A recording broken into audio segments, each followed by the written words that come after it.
Texas Congresswoman Beth Van Duyne joins us, not from Hogwarts. She's in the members. She's in the Library of Congress, and the reason we say that is because it is the fanciest background that I've ever seen in my life.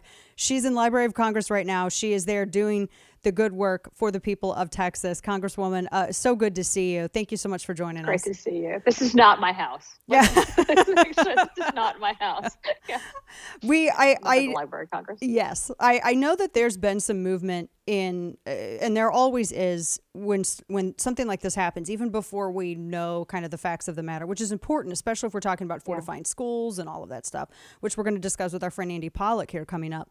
There are two bills I know that are in the House right now. Both of them have to do with background check bills, and they're really similar. The Enhanced Background Checks Act of 2021, that's H.R. 1446, and then the Bipartisan Background Check Act, and that's H.R. 8.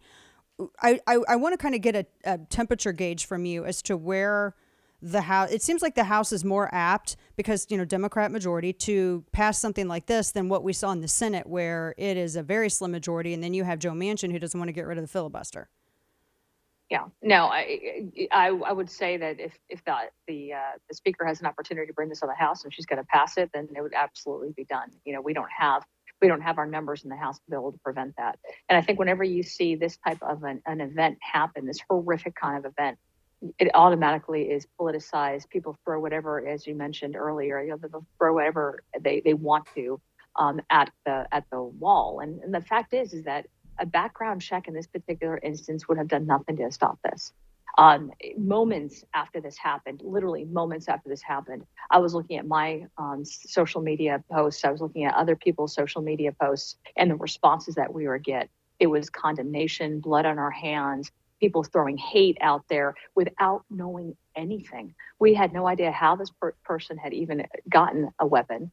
We didn't know whose weapon it was. We knew nothing. And yet people automatically jump to a conclusion and they start placing blame and just blaming, Republicans and blaming lack of laws. Well, the last time I checked, there are laws against going in and shooting anybody, much less elementary school kids.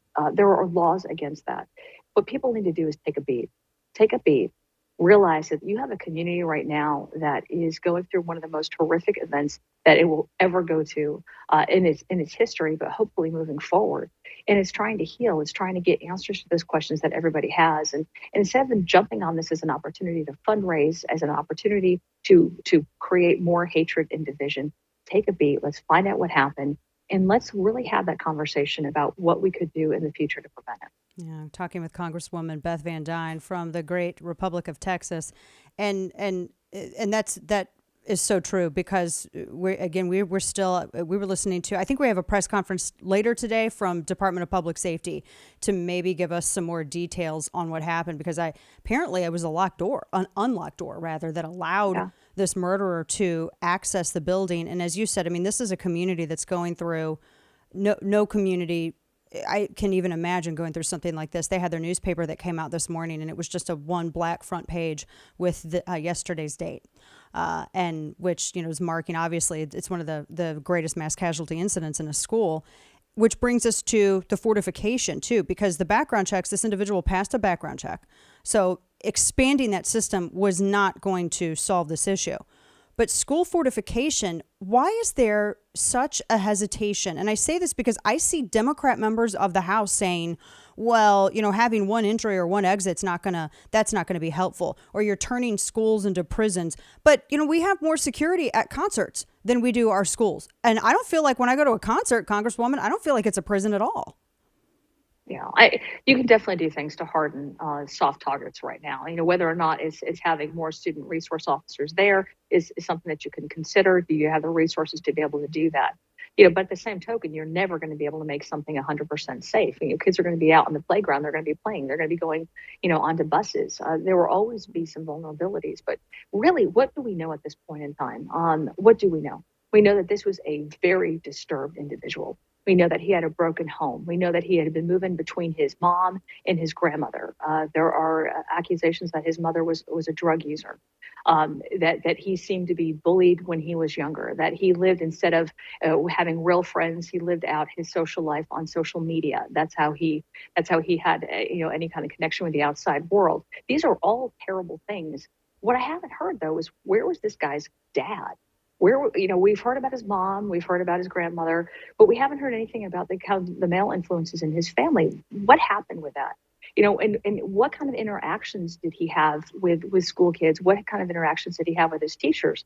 We do need to get to the bottom of this, because we don't want to see these. But can we all agree that Republican, Independent, Democrat, none of us want to see this happen again? Instead of throwing out all of these hateful things, can we actually agree that nobody wants to see elementary school kids get killed? That's not what we want. But we also don't want to throw out cheap and politically motivated solutions that are not going to solve the problem. Yeah. It's cheap. It's horrible. I mean, what Beto did last night, yesterday in Uvalde, for no other reason than to get political points, to get his name in the paper. He made it about him. This was not about you, Beto. This was about what was happening in that community, those parents, what they're going through, the entire community, and what happened to those kids, and how we can prevent it from happening in the future. Don't make it about you. There's a lot of people in that area, from what have been hearing, share that sentiment. Even people who may have been inclined to vote for the things that he stands for. Talking with Congresswoman Beth Van Duyne about all of this. From what I understand, and correct me if I'm wrong, in some of the coronavirus, the COVID bill spending, there was some money apportioned for school security. Was there any? Yeah. Do we know how much or what kind of oversight was on that in terms of? Do we know what they were spending the money on in terms of school security, and if they did actually spend money that was allocated for school security? There was a lot of discretion that was left up to each individual school district, and a lot of the larger school districts obviously got more money. So what they were able to do was different than what some of the smaller school districts like Uvalde was able to do. So that was on a case by case basis. They also had longer time period to be able to spend it. So I don't know in this particular instance how much that this particular ISD received and what they decided to do with it. But yeah, there was thought put into that, making sure that there was some school security moving forward. Yeah, that was because that's a big question, because people say, well, there's not enough funding. But I thought, and we're going to talk about the state of Texas funding with Matt Schaefer coming up. But in terms of federal funding, because I mean, there seems to be a lot of federal money that is It's my question isn't to point blame the point is not to point blame at Congress, but rather do schools, because when they get a certain amount of money, I mean, unless they're bringing in maybe some security consultants, maybe they don't know how to best, use those funds to fortify schools. I mean, there's so many questions. Well, you also have to look at what the risk is. Yeah. The risk assessment from each school, and that's an inner city in New York City, for example, is going to have probably a different risk assessment than a small school in Uvalde. If you had looked at the data up until this week, but how they're spending it. For example, they actually did have a student resource officer. When I was mayor in the city of Irving, we had, there was a partnership between the ISD and between the city where they split the cost of the police officer. And that police officer, we had 2 of those in our high schools, and we had 1 of those in the middle school. And quite honestly, the student resource officer's position, their job, their responsibility was to make sure that the kids weren't fighting, which is why we had more in the high schools. It wasn't a priority that we put in the elementary schools, because at that point in time, we didn't look at the risk as being very high of needing one of those full-time. This school did have a full-time student resource officer who was there, who engaged early on and trying to find out what actually happened. I know that he was shot at. Whether or not the SRR was actually struck, I don't know at this point in time. I've seen conflicting reports. But yeah, we do need to prioritize and make sure our schools are safe. We're spending so much time, up in D.C. and making sure the Capitol is safe. How many millions and millions of dollars have we spent here to make sure our lawmakers are safe without, the same types of threats? We need to make sure that we're at least spending in prioritizing our kids, our future, just as much. That's a great point about the lawmaker security as well. And we saw all those police come out to arrest parents at school board meetings. Just imagine if we had that kind of attention on school security for our kids. Last question for you, talking with Congresswoman Beth Van Duyne. Is there... and I'm trying to figure out the best way, because it can go into the weeds, this question. Is there any kind of need that you see that can be addressed federally in terms of some school districts maybe not having the budget that other school districts do, to where they can bring in someone to do a risk assessment? Or because a lot of the security that can be done is security that people can't even see. I mean, multi-layer security.